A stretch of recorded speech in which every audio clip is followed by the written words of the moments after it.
Have you ever wandered into an old bookstore hoping to find something magical? That's what I did this weekend. You go somewhere where the light is golden and somewhere between the shelves there's something magical waiting for you, something on a shelf that's waiting to be discovered. And that's what old art books feel like to me. Little worlds, pressed between covers, worlds of color, texture, imperfection, and quiet inspiration. Hey everyone, I hope you are having a wonderful day. Today I am doing a video on art books. I love going to the thrift store or old bookstores that have vintage books, and this weekend I went to one of my favorite bookstores. I hadn't been there in a really long time, and I went to a couple other ones, and I got a bunch of books, not just art books, but I wanted to show you some of the books I got, but also why I choose some of the books that I choose. So I'm going to flip the camera around, and I hope you join me.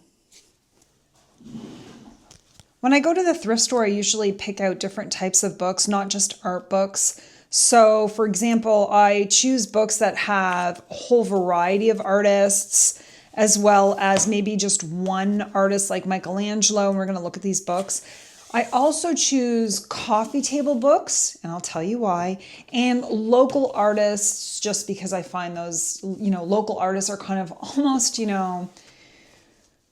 unfortunately, sometimes local artists aren't as well known around the world, but are extremely popular in the country that you're in. So that's what I did this weekend, and let's have a look at some of these books. The first book I want to talk about is this book called Great French Paintings from the Barnes Foundation, Impressionist, Post-Impressionist, and Early Modern.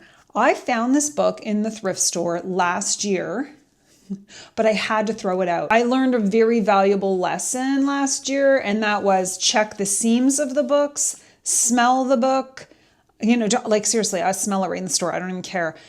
Check the seams and make sure it's in good condition, and that if you bring it home, you're not going to, number one, have to throw it out or regret your choices because it's going to cause your whole house to smell or bring, mildew into your home. Yesterday, I did a video on old magazines, and it was like an old Life magazine. And the thing about it is I knew when I got the magazine that it had an odor, which was totally fine because I knew what I was going to use it for. But when it comes to having books in my home for, years to come, I want them to be in good shape. So I was really super sad that I had to get rid of that book. And I couldn't believe it when I found the book again. All of the artists within this book are amazing. The next book that I wanted to show you was any book with Michelangelo, in my opinion, is specifically with his artwork. His drawings of faces and figures is unmatched. And you can just, it's magical. The line work, the shadows. There's something about his line work and mark making. There's a looseness of it, but it also, it's not quite realism, but it is almost, it's magical. Incredible. Who doesn't want to draw like this? This says, study for the Sistine ceiling head. I think after he passed away, they said these drawings were discovered in his studio. Anytime I could get a book with drawings from Michelangelo, I will, because it's such an incredible inspiration to see how he drew things. I often go to the bookstore looking for art books, but also looking for a nice coffee table book. One, usually it's about animals, but this one, look at these figures. This is incredible because this one's called Tributes Celebrating 50 Years of New York City Ballet.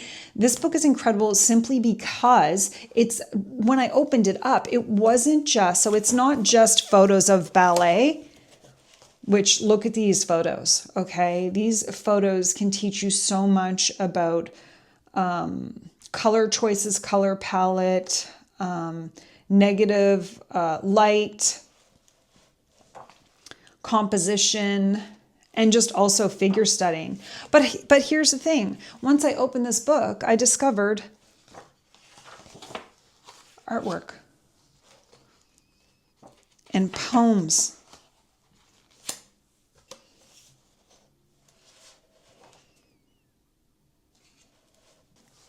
And if you're interested in the human form and drawing figures, then what better book to have than a book filled with dancers in different poses. I'm super happy to have this book, and I can't wait to go through it even more. The final book that really drew me in was this one, The Whale of Our Being, Carl Beam, who is an artist in Canada, a First Nations artist.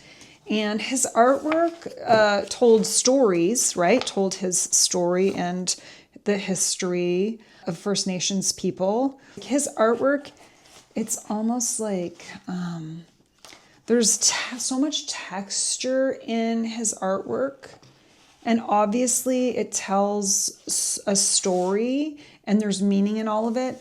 But I love his use of color and texture and just the way he sort of puts everything together. I haven't read this book yet, but I'm going to read it.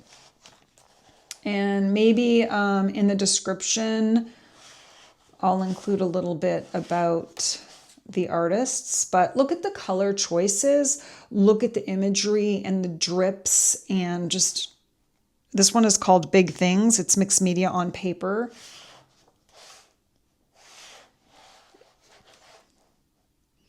There's something really special, especially about his color choices. His color choices are fascinating to me. They're so beautiful.